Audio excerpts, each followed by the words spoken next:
Hi everyone, Francesca Bersa in the house and welcome to my channel.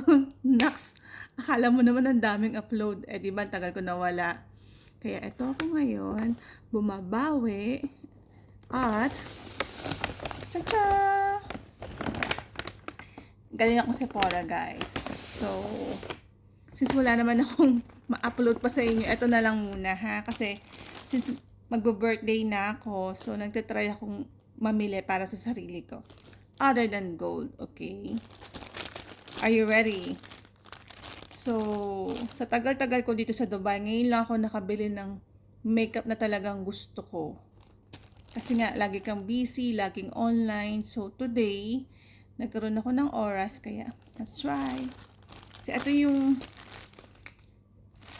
gift na binigay sa akin nung stylist, makeup artist. Hindi ko na ipapakita yung presyo ha. I-share ko lang sa inyo mga napamili ko. So, start tayo sa prepping daw. So, sinuggest niya ng makeup artist na mag-start ako daw sa Pore Cleansing Makeup Removing Cleansing Oil. Eto siya. Ang ganda niya guys. Kasi di ba pag pagod ka na, hilamos ka lang, tapos bala na si Batman, tulog na. So, sinuggest niya, talagang nagbigay siya sa akin ng oras. So, eto guys, kita niyo yan. And then, ito naman, yung SPF 50. O, diba? Meron na siyang binigay na moisturizer. Sadali, hanapin ko lang ah. Ayan. Ayan si moisturizer. So, ang galing talaga niya. So, talagang binigay niya sa akin yung step na una, dapat maglinis na muna ng face. And then, moisturizer. Ganun. Sinulat ko eh. Kasi hindi ko siya makakabisado. Which is, good idea, di ba guys? At least, dapat alam natin kung paano alagaan yung face. Para hindi yung makeup lang tayo, right? Eto nga. So, dapat daw mag-wash daw muna ng face, toner, serum, moisturizer, tsaka yung SPF Eclabo. Yun, ganun daw. Tapos, primer. O, diba?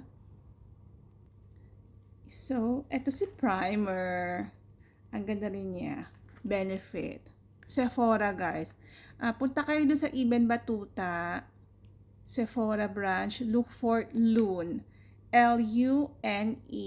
Nako, hindi kayo magsisisi dyan kasi talagang hindi siya nagmamadali. Pilipina siya guys.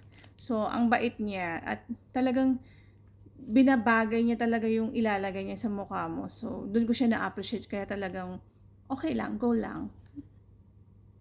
So, pagtapos yung mag-primer, tsaka nyo na ilalagay yung inyong foundation.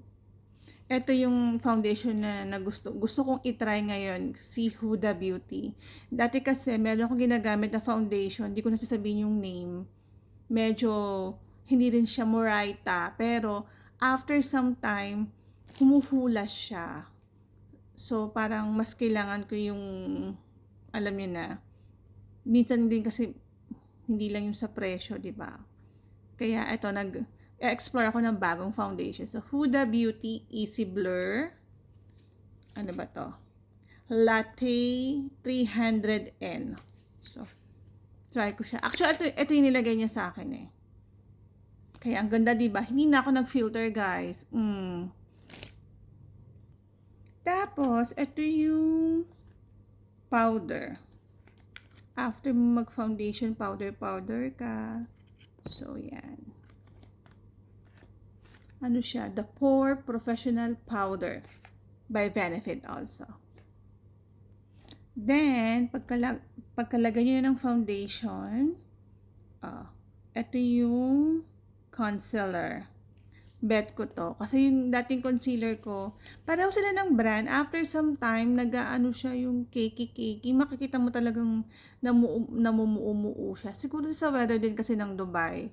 So, ito yung na-recommend niya. So, tatry ko din kung maganda siya. Actually, ayun na nga nilagay niya, oh. Diba fresh lang siya? Walang filter. Tapos, sa mata ko, kung makikita nyo, di ba? Hindi nyo ba makita? Buksan ko yung ilaw. O, ayan. Sa mata ko, kasi ang gusto ko, fresh lang siya pang office. Tapos, minsan kung meron kang dinner, yung konting-konting retouch lang. So, sinuggest niya sa akin, etong bronzer. Ang galing niya nga eh. Hula bronzer. Tapos, etong, naglagay din siya ng highlighter. So, Cookie Highlighter by Benefit also. Ito rin by Benefit. So, nilagay-lagay lang niya dyan. Kita niyo ba? So, parang natural look lang siya. Tapos, naglagay din siya ng konting eto. Java. O, diba? Kasi nakita niyo naman yung mga makeup ko dati, diba, putok. Ito lang yung parang babagay din natin sa age natin kasi hindi na rin tayo pabata, diba? Tapos, talaga may tapos. Tapos, etong baka to. Tapos, ito yung rose blush. Ito yung nandito lang siya. Tinuruan din niya ako paano mag-apply, diba? Natural look lang sila, guys. And, para naman sa kilay, binigyan niya ako ng, nagsuggest siya, hindi bigay. Because I paid. So, precisely my brow detailer. Ito maganda siya, guys. So, makita niyo, so define yung eyebrows. Ang ganda, diba? Talagang kilay is live. Ano to yung 0.8. Ito yung size niya, 12-hour wear. Waterproof and smudge proof. O, diba? Kilay is life talaga. Tapos, ito namang isa, twist up. Ay, iba pala yan. Ito yung mas makapal. Kilay din yan. At ito yung favorite ko sa kilay. Para siyang mascara, pero ito para sa kilay siya. Same din. Precisely my brow wax. O, diba? Ang ganda ng kilay ko, diba? Tapos nilagyan pa niya ng what you call that, concealer sa ilalim. Ganun pala yung secret, guys. Maglalagay kayo ng concealer para may mas makapit siya. Ito yung favorite ko sa lahat. Hello. Kilay is life. Ang ganda, diba? Then, nag-suggest din siya ng Bad Gal 24-hour pencil para dito. Kung makikita nyo, half lang yung nilagay niya kasi maganda na yung mata ko. So, hindi daw kailangan ng full or else mas magiging bilog siya. So, half lang yan. Half na eyeliner, tapos half na highlighter. Diba? Hello!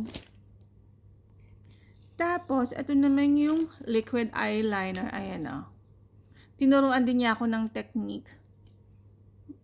Para daw, dapat may wing-wing eklabu.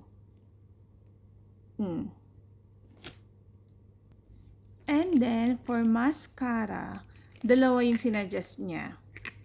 Kinuha ko pareho kasi ayoko na mag-isip. Baka mamaya magsisipa ako pag dating ko sa bahay, diba? So, yung isang Dare Real Magnet. Tapos, ito naman yung 36-hour full blast volume. Ito, favorite ko. Talagang kakapal siya. Nakita nyo, guys, wala akong false eyelashes. So, di ba ang galing niya? Ang galing mo, Loon. Thank you so much. Alam niya talaga yung kailangan mo. At hindi siya namimilit mamili. Isasuggest lang niya. So, it's up to you kung bibilhin mo or hindi. So, napaka-cool lang niya. And for the lipstick, ay, ito muna pala. The Pore Professional Super Setter. So, after nyo na mag-makeup, lagay mo lahat. Or, after nyo mag-lipstick. Etong lipstick ko, guys, as you can see, medyo nagbabago na ako ng shade. From red to French Toast. French Toast number 10. Ano din siya? Blush tint. by Benefit. Kung nakita niyo yung mga previous posts ko, ang dami kong mga pinagbibiling lipstick. I'm so sorry. Kasi mas gusto ko to, mas okay to. 'Di ba? Okay din naman yung red, pero parang kita niyo yan. Oh, fresh lang. Tapos ito naman yung lighter shade. Cloud Fine. Parang kakulay na kuko ko. Ganyan lang siya. O, 'di ba? And then yun nga, yung super setter. After mo mag-makeup and everything, spray mo lang. Pachak! Favorite ko tong powder, guys. Kasi after talaga nito, pag mag-retouch ka, fresh lang talaga siya. At hindi daw siya magkikiki. Tignan natin, kasi diba pag after work, medyo hindi mo napapansin. Pag nag-oily ka na, super busy mo, ayan na yung pagdampi mo ng tissue, andun lahat. So, let's see. Pero so far naman, mga 2 hours na siya sa mukha ko, hindi pa siya nag-oily. At hindi pa siya naguhulas, di ba? So, minsan din talaga, guys, hindi talaga siya depende sa brand o sa presyo. Minsan talaga, depende sa skin mo. Okay? Kung anong kailangan ng skin mo, minsan makikinig tayo. Parang, hindi ko bet yan. Parang ganon. So, kaya nagbago ako ng brand. Sayang. Sayang yung mga nabili ko nung unang panahon. Pero it's okay lang. Birthday ko naman. So, I deserve it, right? Kasi ito yung binigay niya sa akin. Diba? Minsan kasi, hindi naman sa kahit madami kang pangbili, iba din yung may nagbibigay sa'yo, diba? And yes, super happy siya sa purchase ko.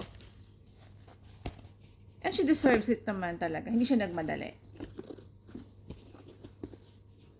Oh, so cute. Pwede siyang lunchbox. Thank you, Loon. So, ayun na nga, guys. If you want to do your makeup shopping, I suggest punta kayo sa Sephora, Ibn Batuta. Nag-iisa lang naman yun eh. Ibn Batuta branch. Look for Loon. Lune. Thank you, Loon. You're the best.